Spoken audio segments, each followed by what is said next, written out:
We are going to be joined right now via Skype by Kerry Magro. Am I saying that correctly, Kerry? Uh, you're saying the first name right. It's Kerry Magro. Magro. I thought I had it wrong. Anyway, Kerry, I have to ask you to start with, can we have your permission to talk with you on the air and to be videotaping you? You do have my permission, and you can record this. Oh, thank you very much. Okay, now we have to get through the formalities, right? But want to talk a little bit about you, Kerry, because you are 24 years old, correct? Yes, I am. And you are currently a full-time student? Yep, I'm a second-year grad student at Seton Hall University for Strategic Communications and Leadership. That's a mouthful, It is. but pretty impressive. But on top of that, you are also an advocate, an autism advocate. You wear a lot of different hats. Let's talk about some of the things that you do, because you do Kerry's Corner, which we mentioned before, and tell us a little bit about what Kerry's Corner is. Kerry's Corner was an initiative that Autism Speaks wanted to do for the Light Up Blue campaign. I have been working with Autism Speaks for over about 3 years now, since my junior year of undergrad in 2010. And I started off as a blogger. And then as time went on, we started focusing more on video blogging, not only with Kerry's Corner, but with actually my own personal blog called My Autism, My Voice. So the idea of doing Kerry's Corner was just to focus on the third year of the Light Up Blue initiative for Autism Speaks, which happens during Autism Awareness Month for April. So we got involved with that, and Mark Serkin, who was actually on the show last week, and great guy. Yes. He was very, very influential in deciding how to put Kerry's Corner together. So it started in the second week of March, and we just went around to all the Autism Speaks events and spreading awareness for the events, and really just trying to engage the community and tell everyone to light up blue. And since then, we've kept Kerry's Corner going because there was a lot of positive feedback, so it's still going on today. And in a little while, we're going to talk about the 50 Cent edition that you did recently, but I want to talk about some of the other things that you do as well. You mentioned My Autism, My Voice. Tell us a little bit about that. Yeah, sure. My Autism, My Voice was actually very, very funny. It started off September of last year. And honestly, I thought it was going to be my thesis project for for grad school. And it didn't end up going there, but My Autism, My Voice was an initiative I started to really try to spread my voice. And I guess the reason I try to spread my voice is because I was actually diagnosed with autism when I was 4, with pervasive developmental disorder not otherwise specified. And through the blog, I thought that would be a great way to build my self-confidence, but also build my communication skills and my speaking skills. So I started off doing a daily video blog and putting it on the blog and posting it onto my YouTube channel. And it really gained speed. And then we just started focusing on a lot of different autism topics, everything from an early diagnosis to early intervention to more higher up for adults in regards to adult services and living independently and topics like that. So we've been doing that for a while. We just reached our 100th episode, which was very, very exciting. Yes. We did a tribute video to 100 advocates within our autism community making a difference, which went out to each one of them, and they loved it. Oh, and that's wonderful. That's very exciting. But in addition to that, you also co-host a radio show, correct? Yes, I actually got to be part of that initiative through My Autism, My Voice. I contacted a lot of different blogs when I was first starting off to try to get a better sense of what I'm trying to do, because I was clueless in the beginning. What I decided to do was I just sent out basically a template email to the top 100 autism blogs in the country, and just telling them my story, telling them a little bit more about me, and if I could get in contact with them. And one person in particular, his name is Paul Simmons. he has had this show called Hope Saves the Day Autism Radio, which has been around for about 2 years now. And he heard about my story and he wanted me to get involved. So I started pretty much a few months ago on being the co-host of Autism Radio. And it's a lot like My Autism, My Voice. We go through a lot of different autism-related topics and really just try to spread awareness. So I've been co-host for a few episodes now, and I really, really enjoy it. And how can people find this radio show? It is currently, the website for it is autismradio.org. And we have a weekly podcast every Monday at 8. Mm-hmm. So you can either, the live stream of it goes up every Monday at 8. And then there is a podcast that is available for free on iTunes, which comes up about an hour or two later. So okay, great. And you also are a blogger for Autism After 16, correct? Yes, that was another fun initiative I got involved with. Quite recently, I've been really trying to build awareness for the adult community, especially adults with autism, because what I've noticed is that a lot quite recently is that the popular image of autism usually seems to come with children more than adults. It's really focused more on early intervention. And I tell a lot of people when I'm discussing this topic, if I Google autism, in the news, there's something called Google News, and you type in autism.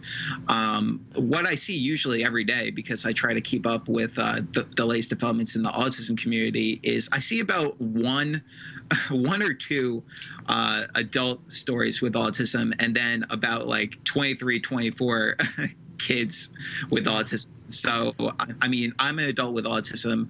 I actually just celebrated my 20th year anniversary since my diagnosis with autism when I was 4.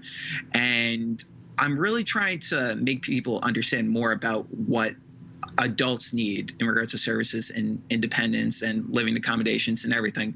So Autism After 16 was a website I really, really got into. I was I was reading a lot of the articles just to build my information on adult services. And I got in contact with their Facebook page just randomly, just basically just like the other 100 blogs I mentioned, just really wanted to get involved. And then the editor was very, very optimistic that I could help. And I just jumped on board, and now I do a bi-weekly column every Friday. So.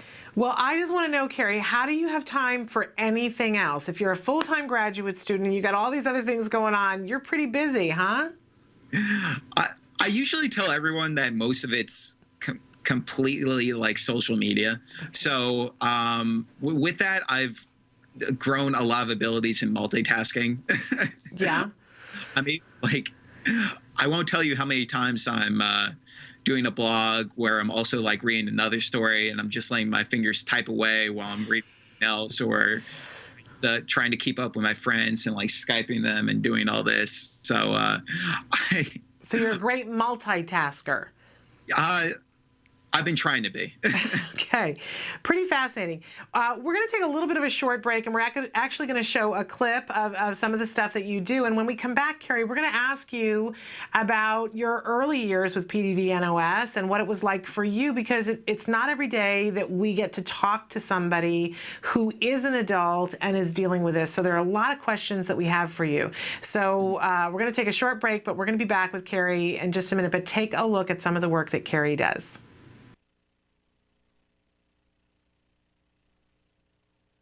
Hey guys, welcome back to My Autism, My Voice.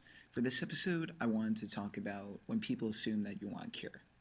Now, this incident actually happened to me quite recently when there was a student who did an article about me, and in it, this individual said that I wanted a cure for autism. as many of you guys know already, I was diagnosed with autism when I was 4. And I've been doing a lot of autism advocacy for the community since that time.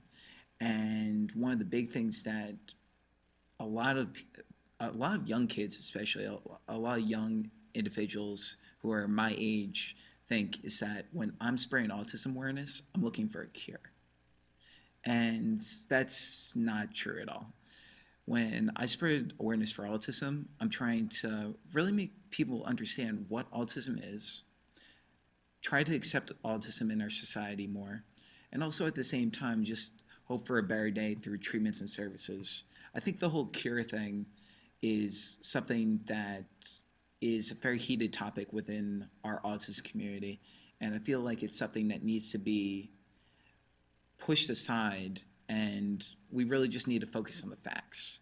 We need to focus on the facts of autism. We need to focus on what causes autism, and we need to focus on the treatments so people can live and progress in the best way they can. So I think it's very, very important that when we are spreading autism awareness, we're teaching people to understand that autism awareness is not about trying to find a cure. In many instances, autism awareness is trying to find a better day for our autism community. It's to make people understand what autism is who are not in our community. And I think people need to understand that a lot more. And hopefully through this video, if we could spread it a little bit, maybe people will understand, because I don't necessarily think I would ever want a cure for autism. I think autism in many instances makes me who I am as an individual. So there is a debate. I really tried not to go into it, but that's how I see things. So, and let me know what you guys think, because I'm always willing to hear more opinions on the topic. So thanks guys for watching. Stay tuned for more episodes.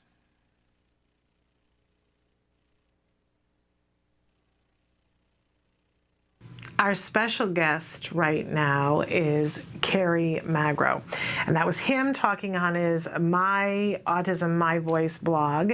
And Kerry, we can see why last year you received the 2011 Outstanding Individual with Autism Award. You're very eloquent, you're very good on camera, and you've got a voice that we hope that many people will listen to you. Well, thank you so much. I mean, autism advocacy actually started off for me when I was in my high school senior year. Actually, I just graduated high school, and I went to a school with kids with learning disabilities. It was a very private school, only 160 kids. And from what I remember at the time, I was trying desperately to get involved with scholarships and trying to receive as many scholarships as possible to focus on college. And one scholarship I actually got was through the Autism Society of America, who gave me the 2011 Outstanding Individual Award. They actually gave me a scholarship for college and let me go to their conference in Phoenix, Arizona in 2007. And from that experience, I, for the first time, met individuals such as myself with autism who were so eloquent and were trying to advocate for their needs every single day. And I just saw this as such a huge opportunity to just try to make my voice heard in the community and try to spread autism awareness for the better day for a lot of individuals out there, for the next generation of Kerry Magro, as I usually tell people. Which is wonderful. And I know, I'm a parent. I have a 9-year-old who is on the spectrum, and I see somebody like you, and I think that most parents would be thrilled and proud to have you as a son. And I was sharing a story just a little while ago about when my son was just first diagnosed, and I had the opportunity to talk to somebody, and they were describing a 15-year-old who was still in diapers. And I remember thinking, oh my gosh, is that, in those first few moments, is that what I have to hope for? But I think that people see you and individuals such as yourself, because you're by no means the only person with autism that has a voice, but it's a beautiful voice that you have, Kerry, and it lifts us all up and reminds us that this is a huge, big, wide spectrum, and that there are individuals on it, and that we need to embrace where everybody is.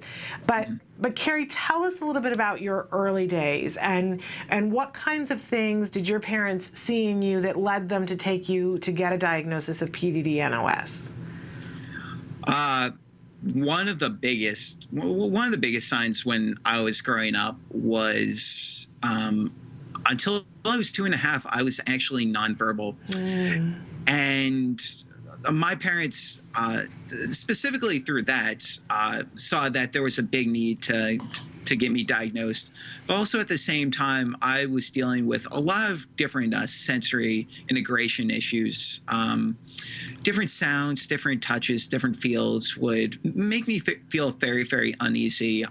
There was a certain period of time when I wouldn't go out of the house unless it was sunny, like no clouds in the sky, like no darkness, just complete sun.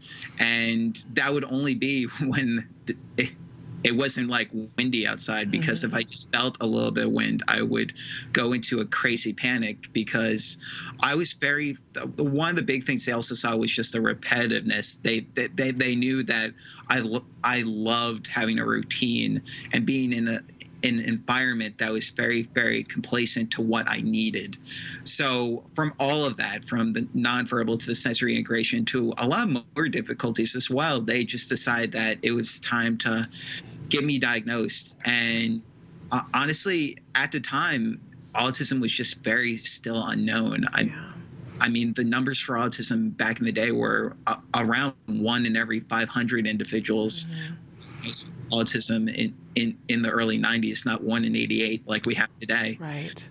So people were still trying to figure out what autism was, and there weren't a lot of therapy options out there. But my parents were a big advocate in trial and error, and tried to get me involved with as many therapies as possible, and try to mix and match a little bit to see what worked. And I mean, I wouldn't be here without them. I really wouldn't be.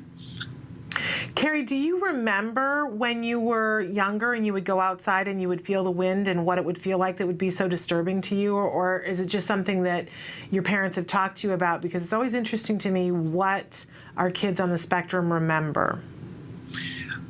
Some of my earliest memories in regards to that kind of stuff is that, honestly, I kind of try to compare it to like different emotions and different thoughts I have today.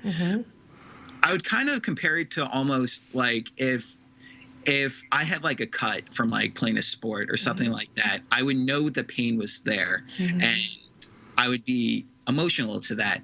And it kind of felt like when I was a kid, honestly, if I felt a sound I didn't like, or a light that wasn't good for my eyes, or the wind or something like that, it would feel like a cut in many instances. Wow. It would just, the emotion would be there. And I was a very emotional kid because of it. Not only because I was nonverbal and I really couldn't communicate for myself, it led to a lot of just emotional issues, lashing out to try to get my emotions across, because I couldn't communicate, and I didn't really know the best way to, because it just wasn't there at the time. And in terms of how you are now, because we see you now, and you're a very articulate, intelligent young man, are there things that you struggle with now? And if it's personal and you don't want to share, you don't have to. But if there is something you want to share about things that you still have to overcome now, or do you feel like you're at a point where things are pretty smooth sailing? It's definitely a mixed bag. I would definitely say that I am sailing smoother than I was when I was growing up. But at the same time, I still deal with communication issues, different social issues, and it's really difficult, honestly, because I mean, I've been dealing with social and communication issues ever since I was a kid, but I think over time I learned how to really just be able to understand that I am who I am, and that my individuality is really just going to understand that I'm going to go through different times where I'm going to have weaknesses, but I'm also going to go through different times where I have strengths and I progress and things get better for me. And I really try to keep a positive outlook on life. And there are some social communication things that still bother me today, but a lot of the sensory stuff went away. And motor skills, I still have a little bit of difficulty in regards to like hand movements and everything. But other than that, it's been pretty smooth. Well, I got to tell you, Kerry, you know, I'm grinning ear to ear here because you're describing social and communication issues, and I think everybody has them.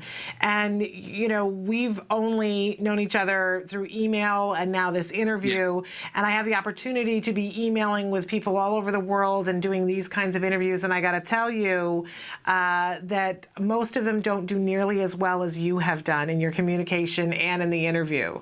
So, you know, I love that you've set the bar very high for yourself, but I got to tell you, you're doing really a great job.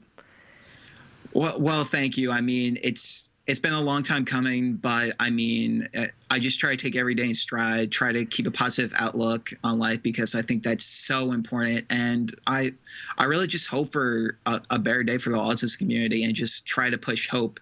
I mean, one of my big things with the whole video blog and everything is that I have become a national speaker. When I started grad school, I won a scholarship through the National Speakers Association based on a keynote speech I did for an autism awareness event. And I really never thought about motivational speaking before that. But once my parents got me involved with the scholarship and said, you need to send this, I've just been going around the country for the past year now, talking about several different autism related topics, sharing my story and my experiences, and really just trying to give hope for individuals out there who are not seeing the potential that our autism community has, and that every single person we have in this autism community is a blessing, regardless if they're on the low end of the autism spectrum or the high end. We have so many different individuals that are going to spread hope and are just doing the best they can. Kerry, I think you've got quite the career ahead of you as a motivational speaker. And if people wanted to book you to come and speak at their event, how would they go about doing that? Currently, I'm in the middle of switching agents right now. Okay. All right. Everyone can contact me directly. I at my email address, which is just my name, Kerry Magro @gmail.com. I have a fan page on Facebook, which is just facebook.com/Kerry Magro 88. 88's the year I was born, and those are the two main ways you can get in contact with me. So. Okay, great. Let's take a second to talk about the 50 Cent controversy, shall we? Because I watched your video blog about that and just thought it was so awesome, Kerry. So, you know, for people who are watching, and we've talked about it a lot here on the show, Kerry answered this. You had a response because 50 Cent made some comments on Twitter. We've talked about what they are, and I don't want to give any more attention to what he said. Right. But he made some negative comments. He ultimately apologized. And a lot of us weighed in on it and said things. You know, I said he needs to write checks to a bunch of autism charities, Autism Speaks included, and Holly Robinson's Pete's the Holly Rod Foundation, and many more. But I really loved what you said. Can you kind of consolidate what your message was as a result of this media nightmare? My reaction, I know there's been a lot of reaction in the news. My reaction was coming more as I really didn't know that much in the research of what was going out there with 50 Cent. I didn't know there was a lot of news stories about this. But more specifically with me, I was always a fan of 50 Cent. I grew up on listening to hip hop music and R&B, and I've been listening to 50 Cent ever since he came into music.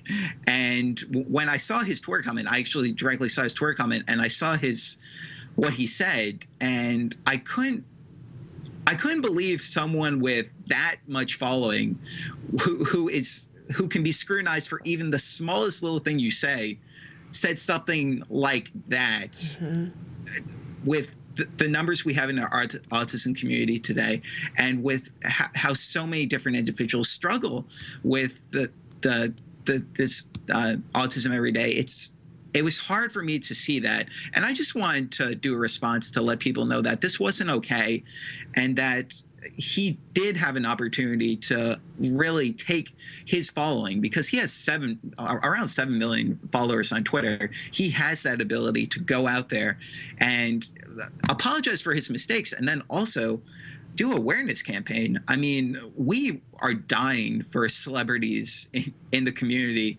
to really try to branch out and help in regards to autism, because autism legislation is so big, and having celebrities behind us would be a great thing. So he could have did a little bit of good in that. I was appreciative he did apologize for his comments, but I think he owed us a little bit more than just that. And I did a video which has about 1,000 views now, which just discusses my thoughts as a fan and how it hurt me as just an autistic individual. Yeah, and you also say this is an opportunity for all of us to further the discussion, and you know, that if we were all to take that energy, I love that you said, you know, all the anger that everybody felt, if we were to take that and channel that, how much good could come if we focused it in other ways. And I really appreciated hearing that, because as a mom, I get angry sometimes. We all do. And you know, and the anger is fine, but there are useful things that we can be doing that are positive things that are not so much in the anger. And I really appreciated hearing that from you. But Kerry, I think that you're remarkable. I think that you're wonderful, and I'm so glad that you find it so exciting to speak and that your voice is being heard, because you're a wonderful spokesperson for all of us. Thank you so much. And you know, and I really appreciate, you know, because as you say, you know, people get choices about what to do with what they have, and people can use them for betterment, or they can use them to tear other people down. And I am excited that you are on the right side of this discussion and in trying to create a better day, as you say. Yeah, and I mean, I just want to keep pushing and trying to do that every single day. And I love what you said. Just, we really do need to channel some of our thoughts and try to push for positivity and togetherness, and just really try to build on community, because I know that's one of the big things we're trying to do right now between different autism organizations. We're trying to come together, especially with the new political campaign. And we're a community that has lots of camps. Yes. And yet we all have one purpose, and so it's good when we can all set other things aside and be one. I agree with you. Kerry, what are your long-term goals? Like, do you want to go into politics? What do you want to do with your life? Because I'd vote for you, Kerry. Well, I'd appreciate your vote. What do you want? Long-term, I'm still weighing my options in many senses. I am currently also in the process of a lot of the stuff I'm doing right now. I'm writing 2 books and a short story. My short story is actually based on a experience I had consulting for a movie called Joyful Noise. And for people who don't know, Joyful Noise was a movie that came out this year, and one of the characters in Joyful Noise actually has Asperger's syndrome, and he's a teenager, and he's actually the son of Queen Latifah's character in the movie.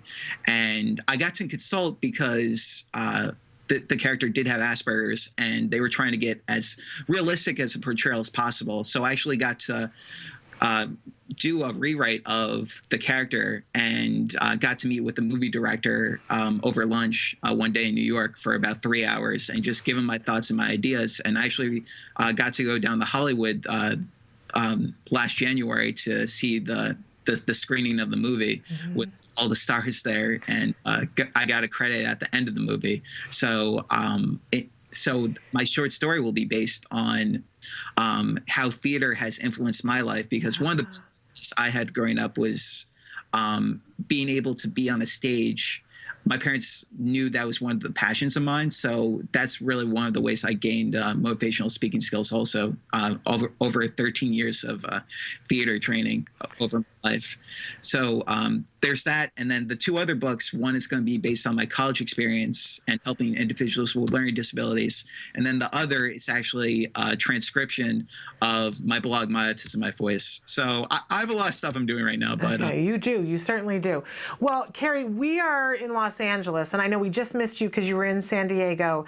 But the next time you come back to Hollywood, will you let us know? Because we'll have you come into the studio. We can do a regular sit-down live in the studio with us. We'd love to do that.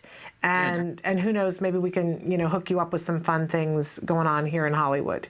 But because that would be very fun. So the next time you're coming back, make sure that you let us know and keep us posted about things that you're doing, because we'd love to have you on whenever you've got some time. Will do. And I'm a Laker fan, so I would love to come down. So there's an added incentive there. So maybe I will. All right. All right. If you're in town, you let us know. Kerry, I want to thank you again and let everybody know there's all different places that they can see your stuff, but they can find your Kerry's Corner on the Autism Speaks YouTube channel. Can they also find my Autism, My Voice there as well? My Autism, My Voice is actually through my personal YouTube channel at Kerry348. Okay, Kerry348. Okay, and of course you can go to Autism at 16. We just had Caroline McGraw on last week, and we were encouraging people to go to Autism After 16, and that they can download the podcast for your Autism Radio Hope Saves the Day on iTunes for free. Love it. Yes. Kerry, thank you so much for being with us, and we'll look forward to hearing more good things from you. Oh, just thank you so much for having me. It was great. All right, you take care. You as well. Bye-bye. Welcome back to Autism Live. I'm Shannon Penrod, and I told you that Kerry was going to go away, and you know what? I made him stay because as we were leaving and going to the video clip, I saw that somebody had written in and said, "Can't wait to see you tomorrow at our event in JC, Kerry." And I said, "Kerry, what is that?" And he said, "I can't believe I didn't mention my nonprofit." And I said, "Well, can you stick around? Let's have you talk about that." So, Kerry, what is this event that's happening tomorrow in JC? My hometown of Jersey City, we are hosting a grand opening for a grand opening for a real estate office in Jersey City called Team Jersey. Okay. And that organization wanted to get involved with me because they knew I was in the process of starting my own nonprofit called KFM, Making a Difference in the Community. And they wanted to help me specifically because they wanted to do a fundraiser during that event, which would actually be to raise money for an autism scholarship for kids pursuing college. So we are going to be fundraising to hopefully get at least two scholarships paid for, and then have the scholarship application ready to come out sometime later this year for a student for 2013. So it's a big opportunity, and after that, my long-term goal is to focus primarily on special need housing in the tri-state area of where I live in. So those are some goals I have currently. Fabulous. So if people want to know more about your nonprofit, they can go to your website, which is www.kerry, Kerry, Magro, MAGROW.com. Correct? Without the right? Oh.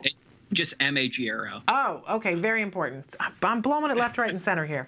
My brain has gone. It's the dog days of summer, and I swear I've got heat stroke. But in any case, Kerry, so fabulous to have you here on the show, and so fabulous to hear about all the good work that you're doing. Keep it up. Will do, and thanks so much for having me. All right. Take care. Bye-bye.